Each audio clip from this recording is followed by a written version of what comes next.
For the Blaine Bengals, they've rattled off 8 wins following their last victory against Centennial when they matched up on December 11th with the Cougars. Now, one of those wins includes a second victory this season against the Cougars. In Game 1, a 5-4 Bengal win, both teams traded 4-goal periods over the first 2. The scoring in the second, not quite as prolific, but in this matchup at Centennial, it did get started quickly with all of that scoring.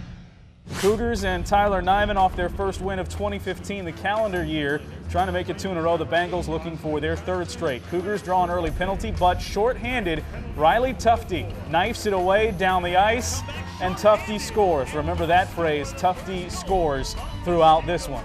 Bengals would take the 1-0 lead and again have the edge in the rivalry matchup as they go for their 2nd straight victory over the Cougars. Just 2 minutes later, back to even strength. Connor Lovick able to shove the puck just ahead to Nyman. Great stick work, and he beats John Kallstad to tie it at 1. That is a Play of the Week nominee. We'd stay in the first where there was plenty of action at the Centennial Ice Arena. You see the backhand, forehand again for Nyman. A good look at a sweet play for the first goal of the game for the Cougars. Still 1-1. This time Luke Noterman able to just sweep it ahead, and Tufte scores again. That's the 2nd for Tufte. It made it 2-1 Bengals. We're still in the first. Remember, scoring got started quickly in this one. Still in the first period, 2-1. Cougars have a chance, think they have a goal, but the officials wave it off right away. Nyman starts to plead his case. Why was it waved off? Well, the foot of Connor Lovick actually deemed to have angled that puck in. He gave it the sweep. The officials get together. No goal, much to the chagrin of Centennial head coach Rich Minnie, but that falls on deaf ears and it stays 2-1. Stays there into the 2nd period. Lovick would finally get his goal. A sweet move. I'm not sure how he did that, curling around the net. Then he goes top shelf to tie the game at 2. Stays tied at 2 in this one all the way inside of 7 minutes left in the game.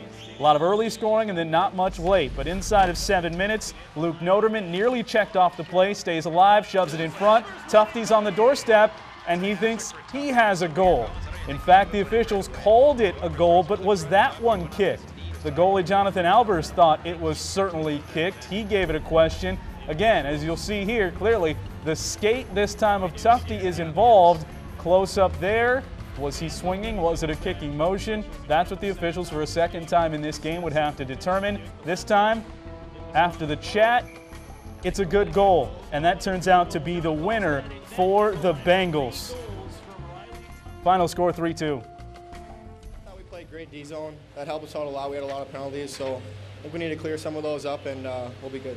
Their forecheck was pretty good, so we just had to get pucks out and work on our forecheck.